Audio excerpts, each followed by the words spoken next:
अस्सलामुअलैकुम दोस्तों, मैं हूं असलम आलम और आप देख रहे हैं गल्फ एक्सपर्ट। दोस्तों, इस वीडियो में कतर के बारे में कुछ लेटेस्ट अपडेट देने वाला हूं।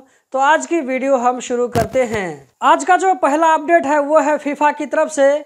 फीफा की तरफ से कहा गया है कि जिन लोगों ने वर्ल्ड कप के टिकट को परचेज किया है, अगर उसको वो दोबारा सेल करना चाहते हैं, फीफा को वापस करना चाहते हैं, चाहे वजह जो भी हो, जैसे कि आपने टिकट ज़्यादा परचेज कर लिया या ये कि आपने टिकट परचेज कर लिया लेकिन आपको वर्ल्ड कप देखने का मौका नहीं मिलेगा, जो भी वजह से आप टिकट वापस करना चाहते हैं तो फीफा को वापस कर सकते हैं। वापस करने का मतलब ये नहीं हुआ कि आप फीफा को फ्री में दे देंगे, बल्कि फीफा आपसे ये टिकट परचेज कर लेगा, यानी कि आप फीफा को इन टिकट को रीसेल कर सकते हैं। और ये काम 16 अगस्त 2022 तक होता रहेगा।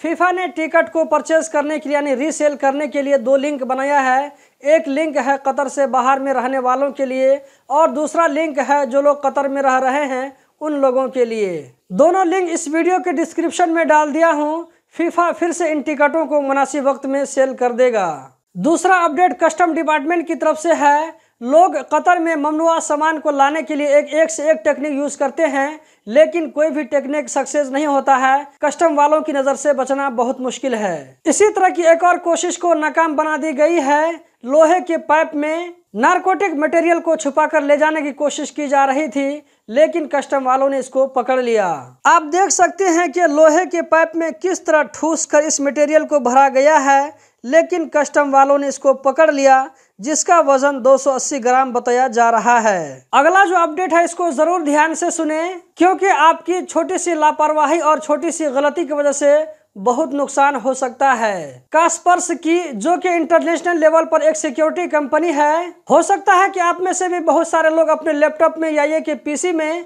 इसका एंटीवायरस सॉफ्टवेयर यूज करते होंगे। कास्परस्की ने कहा है कि कतर में 2022 की दूसरी तिमाही में 9,35,444 फिशिंग अटैक हुए हैं। हैकर की तरफ से लोगों को बेवकूफ बनाने और उन्हें ठगने की कोशिश की गई है। बहुत ही ज्यादा सावधान रहने की जरूरत है। बहुत ही ज्यादा सावधान रहने की जरूरत है। किसी भी अनजाने वेबसाइट या लिंक पर क्लिक करके वहां पर अपना यूजर और पासवर्ड शेयर मत करें। कभी भी आपके मोबाइल में अगर किसी तरह का OTP आता है तो दूसरे के साथ में शेयर मत करें। आगे मैं आप लोगों को किसी वीडियो में बताने वाला हूं कि आप लोगों को ईमो के जरिए जो कॉल आता है ठगने के लिए, तो वो किस किस नाम से आता है किसी वीडियो में शेयर करने वाला हूं। कतर में जुलाई के महीने में 126 टन कचरे को हटा करके साफ किया गया है, जिसमें घर में यूज होने वाले मटेरियल और घर के कचरे शामिल थे। उसके अलावा 52 टन और भी कचरे को साफ किया गया है, जो कि कतर के डिफरेंट प्लेस में पड़े हुए थे। वीडियो के लास्ट में कतर में कोरोना का क्या कंडीशन है इसके बारे में बताता चलूं। ऐसा लग रहा है कि कतर में कोरोना का जोर थोड़ा थम रहा है। डेली केस में भी कमी देखने को मिल रही है, इसी तरह एक्टिव केस में भी कमी देखने को मिल रही है।